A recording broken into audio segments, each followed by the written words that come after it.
رات کے 12 بج رہے تھے۔ چاروں سمت تاریکی تھی، خاموشیوں نے ڈیرا ڈال رکھا تھا۔ وہ تیز تیز قدم چلتے گیٹ تک گئی اور جلدی سے گیٹ کھول کر باہر جھانکا۔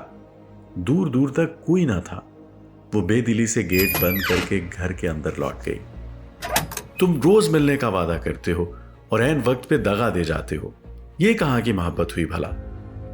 رمشا آج اس سے سخت ناراض تھی۔ کافی بار فون کرنے کے بعد ہی اس نے کال ریسیو کی۔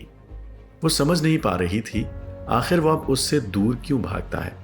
چند ہی ہفتے ہوئے تھے ان کی فیس بک پر دوستی ہوئے۔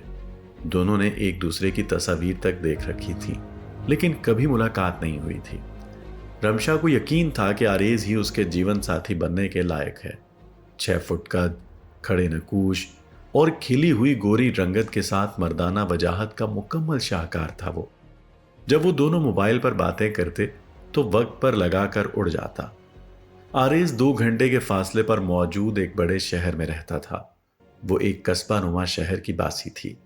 زیادہ وقت گھر کی 4 دیواری کے اندر ہی گزرا تھا، گھر سے کالج اور کالج سے گھر۔ رمشا کے والد عالم تو نہیں تھے، لیکن کسی عالم سے کم بھی نہیں تھے۔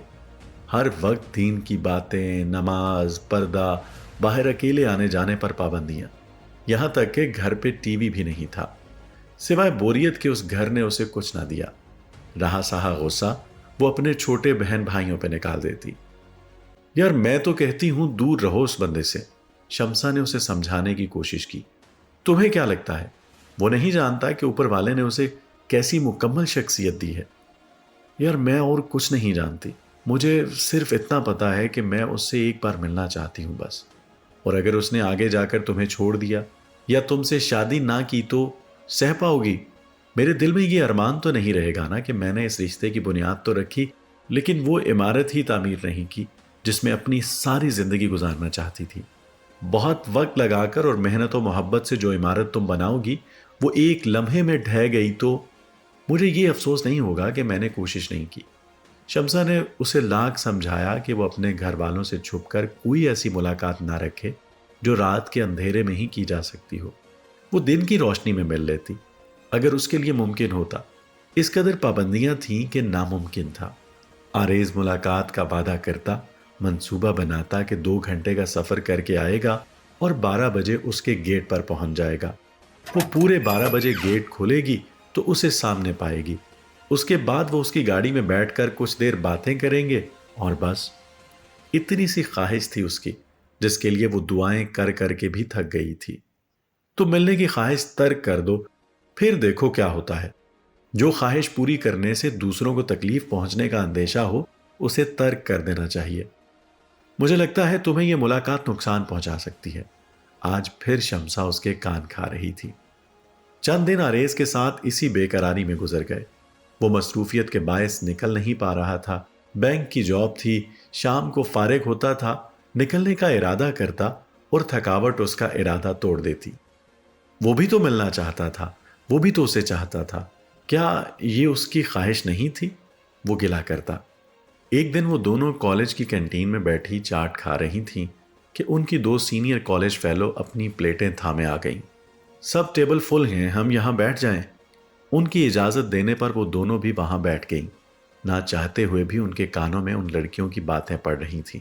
یار وہ بہت چاہتا ہے مجھے، اتنی دور سے مجھ سے ملنے یہاں آتا ہے۔ ان میں جو زیادہ حسین تھی وہ اپنی سہیلی سے آہستہ آواز میں راز و نیاز کرنے میں مصروف تھی۔ مجھے اس کی تصویر ہی آج دکھا دو، دوسری نے فرمائش کی۔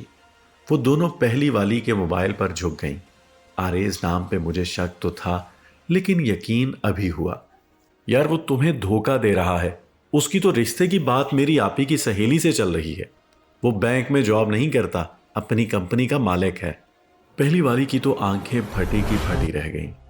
لیکن وہ تو میرے ساتھ… خواہشوں کے میلے میں سے بہت سوچ سمجھ کر اپنے حصے کی خواہش چننی چاہیے۔ اسے پورا کرنے کی لگن میں ایسا ڈوبنا بھی نہیں چاہیے کہ اچھے برے کی تمیز بھی نہ رہے۔ وہ جملہ مکمل نہ کر سکی کہ اپنی رسوائی سے بچنا مقصود تھا۔ رمشا تیزی سے اٹھی اور ان کا موبائل جھپٹ کر ہاتھ میں لیا۔ سامنے سکرین پر وہی شخص جان لیوا مسکراہٹ لبوں پہ سجائے اسے دیکھ رہا تھا جس سے ملنے کی کوئی دعا قبول نہ ہوئی تھی، جس کی خاطر وہ اچھا برا صحیح غلط سب ایک طرف رکھے بس اندھا دھند ایک سمت بھاگی چلی جا رہی تھی۔ ابھی اتنا آگے نہیں آئی تھی کہ لوٹ کر جانا مشکل ہوتا۔